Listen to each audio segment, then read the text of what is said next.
Welcome, foolish mortals, to my channel. I'm Katie, and today we're going back in time. Back to over a year ago when I saw that Nerdy Crafter was putting out an amazing craft kit that I just had to have. I set a reminder and bought it as soon as it dropped. Filled with excitement, I drew up tons of plans for projects that I couldn't wait to make with it. Unfortunately, when it arrived, I didn't have any spare time or spoons to work on projects, and thus it sat. Fast forward to this year, Nerdy Crafter starts showing off her brand new kit, and I'm like, that sure sounds familiar. Holy carp, I totally forgot that I even had it. I went and dug out the still wrapped box and my plans and thought I just had to make it happen this year. Now I know it's a little bit silly to do an unboxing and review a year out for something that isn't even available anymore, but I still wanted to give props where they're due. Plus, isn't Jackie the dark lord of unboxing and testing craft kits? I feel like this is more than appropriate. Anyways, in this box, she really does include everything you need to make multiple pieces. The mold included is super well made, and the box comes with loads of paints and tools and fun collapsible things. Everything in this pack felt really nice and high quality, and I know Jackie put loads of work and love into this kit.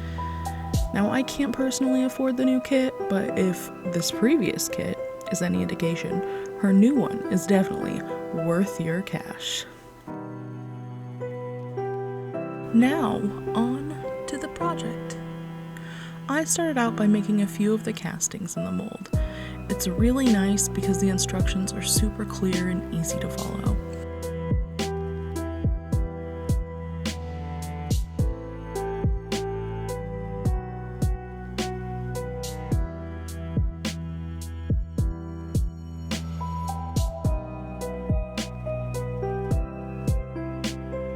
There was a little bit of extra plaster each time that I made one, so I just went and taped up some cookie cutters so that I didn't waste any of the plaster.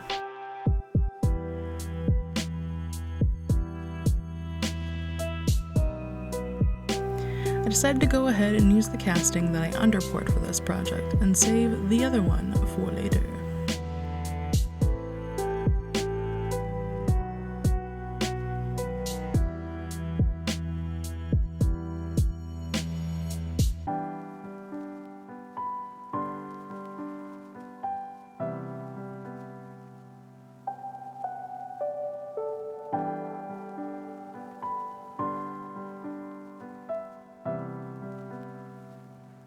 I started off by sanding down any little rough bits, and then following the tips that Jackie had in her videos, I made a paste with some of the clay adhesive and solid clay just to fill in any of the holes for a smoother surface and to prevent any bubbles under my clay later.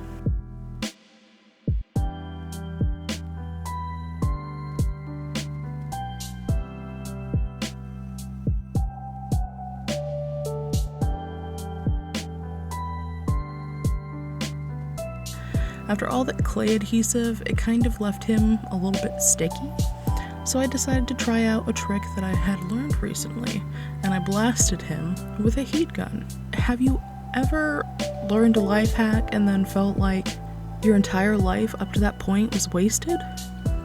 I mean, it's been a minute since I've sculpted, but I used to make sculptures for years, and I hated how often I squished the tiny details while working on the other areas, mostly because I didn't want to go back and forth and bake it a million times. Now I know you can literally just blast the clay for a minute and partially bake the outside layer to prevent you from messing it up. I'm literally flabbergasted. Yeah. Anyways, I then finished bulking up his head with a little bit more clay just so it was back to being nice and round.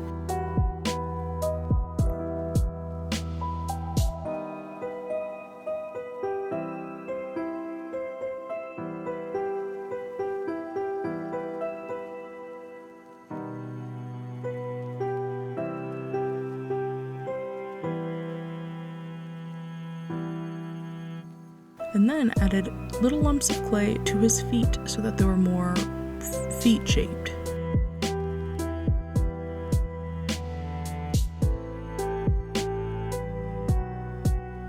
Basically so I could show off his little footsie pajamas that I'd be adding later, also to add a little bit more stability.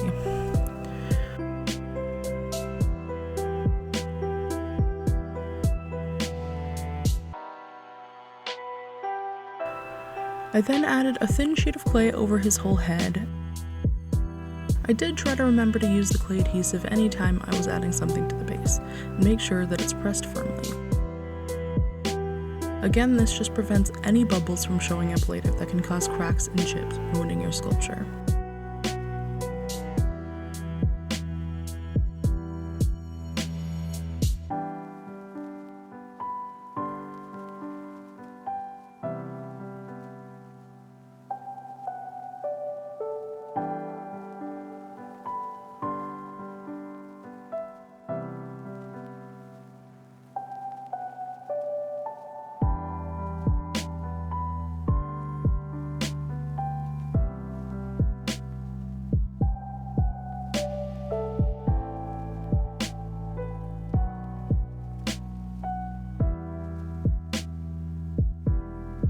I then rolled out a little flat, squarish shape of clay for his neck, rough, bag, edge, dealy bopper thing.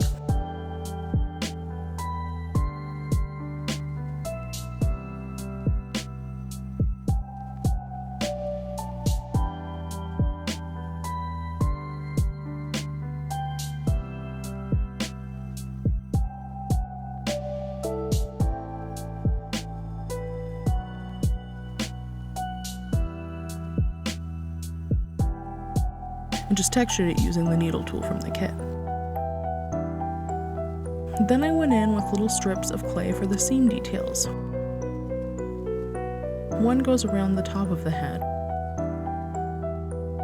I blended those into the rest of the head and the other across the front of the face, kind of like a little smiley face.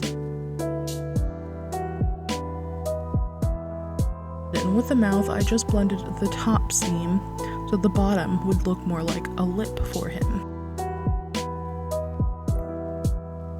Then I marked out the areas I wanted his eyes to eventually go and went in and textured the rest of the head area. Usually for texturing, I just remove the blade from a scalpel and use the barrel on it, but this needle tool definitely has the perfect thin and long surface to just roll around and get into all the little crooks and nannies.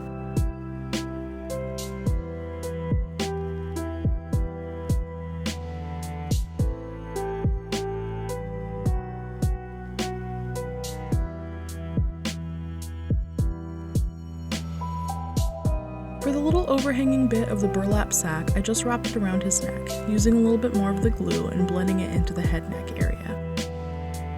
I didn't worry too much about the seam because I planned to just cover it up anyways. I went around the outside and ripped it up to give it a little bit more of a rough texture and some movement to make it a little bit more like a crinkly sack.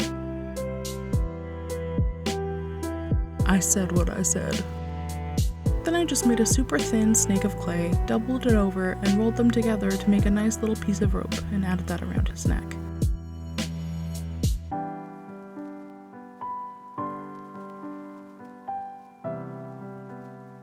For the knot, I just rolled up a tiny little extra piece of the rope and attached it at the front.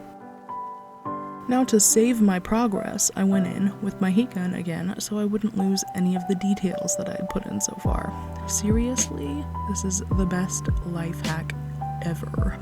Now on to the outfit details. I started by adding his little patches and then went in with a thin, flat ribbon of clay closer to the top of his hands. I blended that in at the top and roughened up the edges to match his head sack. I made sure to wrap it partially into his hand, just so it would read a little bit more as gloves.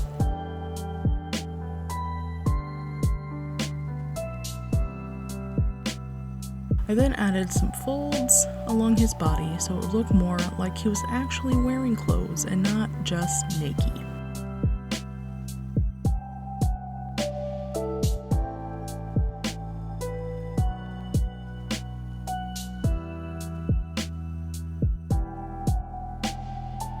I also made a nice little booty flap for my guy, for decency, and just blended that into the bottom so it looks like it was cut from the fabric and not just on top of it.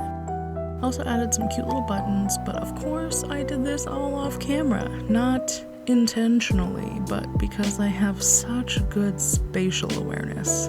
Ah, yes, Katie, that's some great footage there. I then went in and added a second thin sheet of clay over where his gloves were to be his little sleeves and added a bit of a seam detail.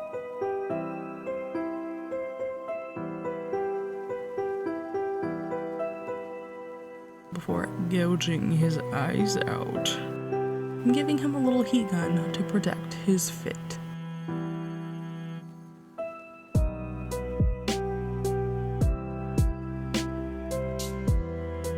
Now, you might have noticed he hasn't gotten any eyes yet, and while the soulless pits I left him with are nice and spooky on their own, I wanted to stay true to his original design and use the most buttony things that I could think of. Buttons.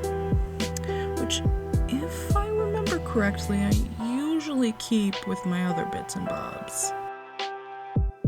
Ah, yes, here we are.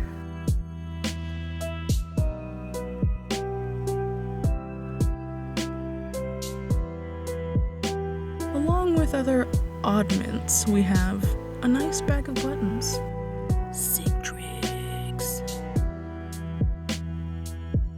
Now Sam here, his eyes are black buttons, and I wanted some bigger sized buttons just to give him sort of a cutesy chibi vibe, since his head is so big in the scale of this sculpture. So I tried on a few pair and narrowed it down to a few choices, but wanted to wait until later to finalize my decision.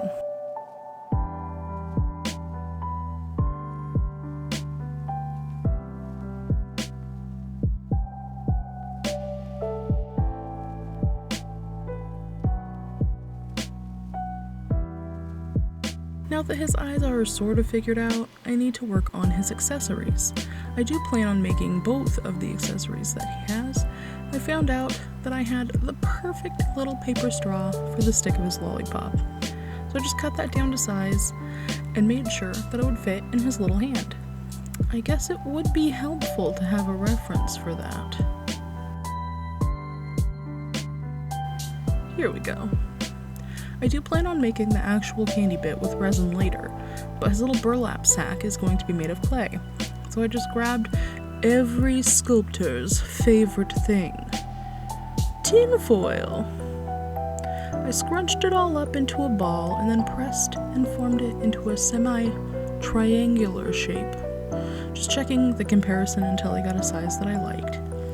Then I gooped it up with some glue, slapped on a sheet of clay over the top, pinching off the excess at the top of the sack so it would be thin enough to get into his little hand, and then blended and mushed the neck into his hand cavity.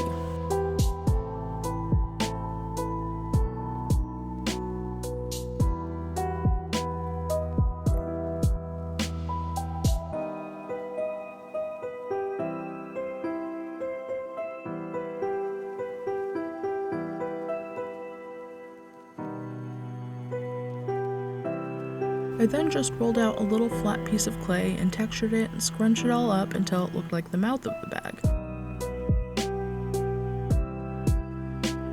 For the other side of his hand. I blended that into his hand as well, and since it was a thinner connection point, I did go in and add a little bit more clay adhesive just to give it some extra support.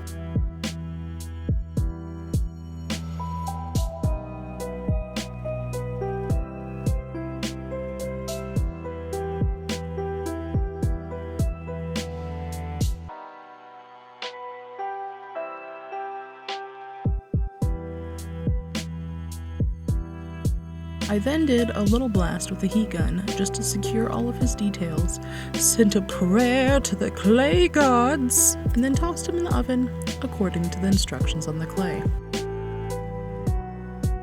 Now while our boy gets baked, we need to make his sucker. I mean, it wouldn't be trick or treat without a treat now, would it? I did at first try to use the included mold, but unfortunately that didn't work for me.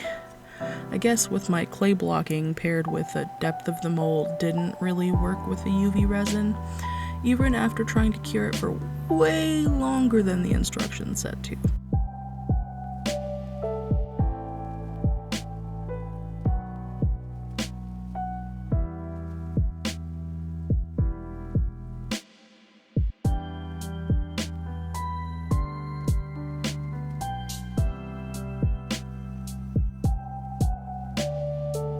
So I decided to just use this little medicine cup that I'd used for mixing the orange dye in for my second attempt to make a nice thin layer of resin. And taking no chances that the UV light maybe wasn't working properly, I brought out my big guns. This is just a UV cure for gel nail polish that I have. So I just stuck in my little medicine cup and waited a whopping 10 minutes, and a bunch of giant bubbles appeared, and it still didn't cure fully in the middle. This all happened off camera, as at this point I had lost my patience. Wasn't sure it was even going to work, but I ended up pushing the bubbles to one side, basically popping the middle and squishing some of the resin out, pressing it down with a tool while it cured, and finally got something manageable.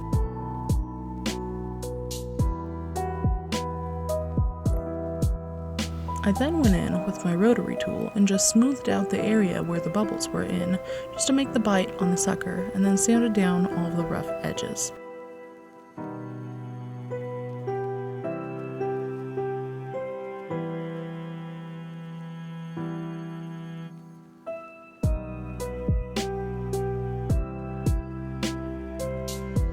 I then went and painted on a cute little face to make it into a jack-o'-lantern. It's a little bit wonky, but I've reached the point where good enough is, well, good enough. After adding his little face, I went over and domed it to protect the paint and make the lolly nice and shiny again.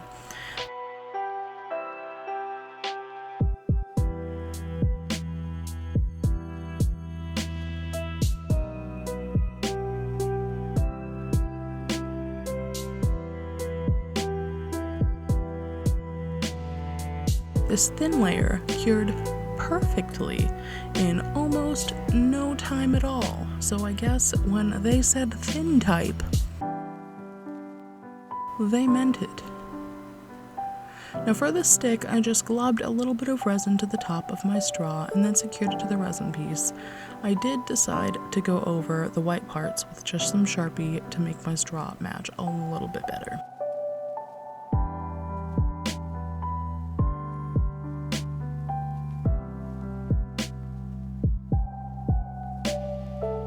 Now that my boy is out of the oven and all cooled down, I started with painting him a nice base coat of white.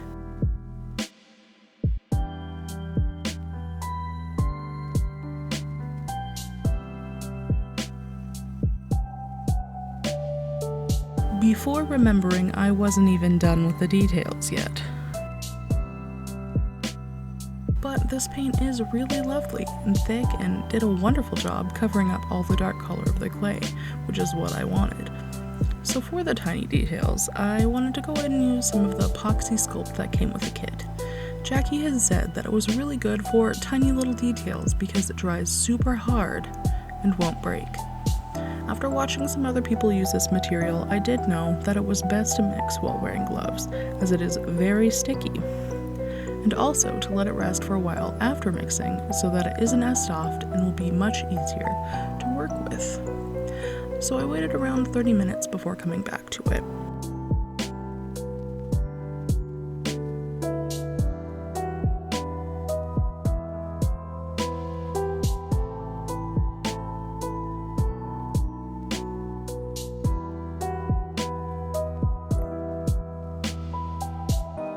Then I rolled out some super thin snakes of the epoxy and cut the tiniest little pieces to act as the seams on his head and mouth.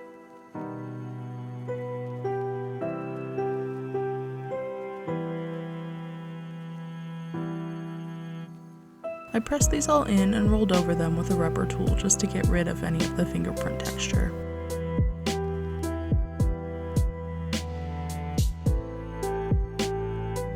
I crossed some of the stitches over each other just for a little bit more variation. Then I also used the epoxy to try on some eyeballs. I was sure I wanted these black buttons, but the rounded look just wasn't doing it for me.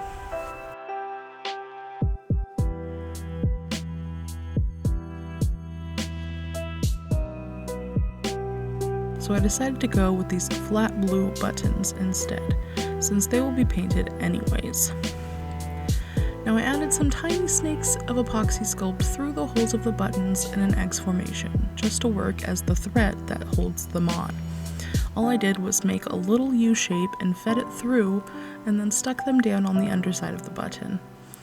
Then this epoxy sticks to the epoxy that I'd stuck to his head, making a nice secure bond between them.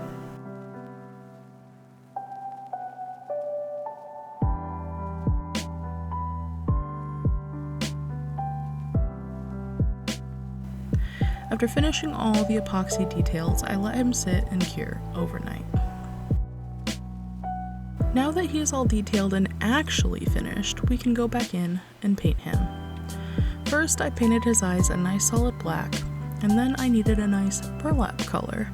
I just mixed some brown, yellow, and white until I got a color that I liked.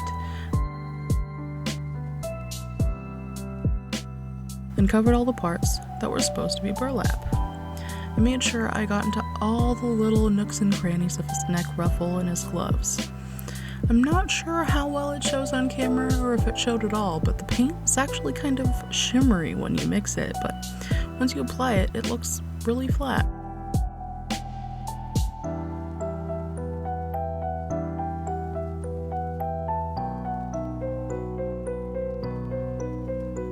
I then mixed up a nice orange color for his jammies.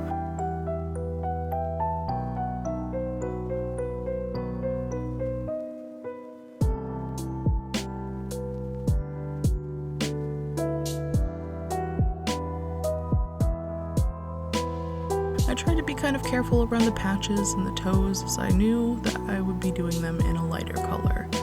The yellow was also really stainy. Basically, if I was trying to wipe away any overlap, it left a little streak behind. That's nothing I can't touch up later, but I just thought it was worth mentioning.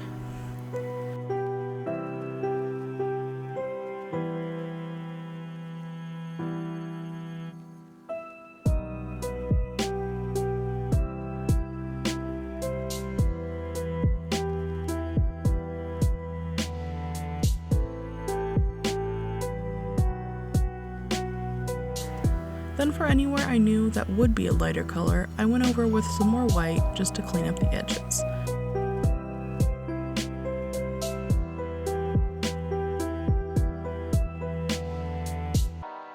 For his patches and his toes, I painted them with a solid yellow, going over it a few times so it was nice and solid and bright. And then mixed up a nice skin tone for his little hands. After applying all the colors, I went back around and just touched up any areas and left him for a bit to dry. Now that his base colors have been super carefully and meticulously applied, he's looking way too clean and perfect. So I decided to go around and add a nice dark wash over the entire sculpture. I just watered down a mixture of black and brown and applied it all over him, letting it seep into all of those little details and dabbing off any of the excess until he looked nice and creepy and dirty.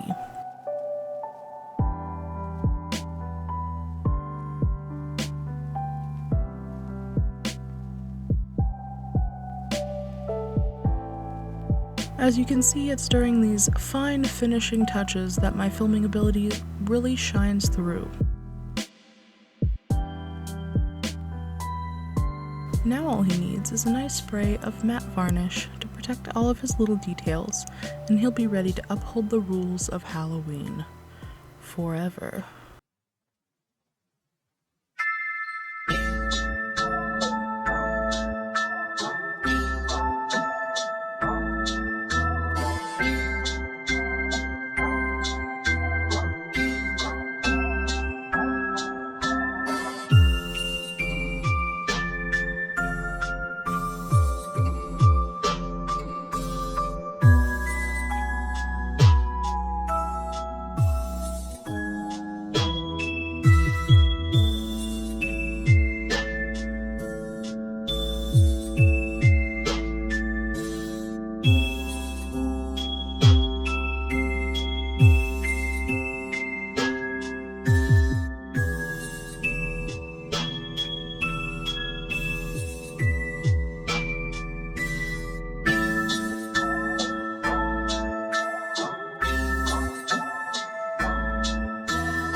I had a lot of fun using this kit, and I definitely plan on making some other characters with it.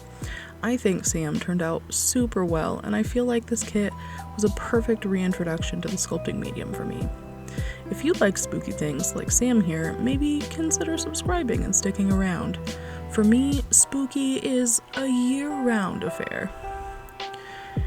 If you're looking for other ways to help support my channel, feel free to share this video with somebody you think might like it, or maybe buying me a coffee through one of the links down below.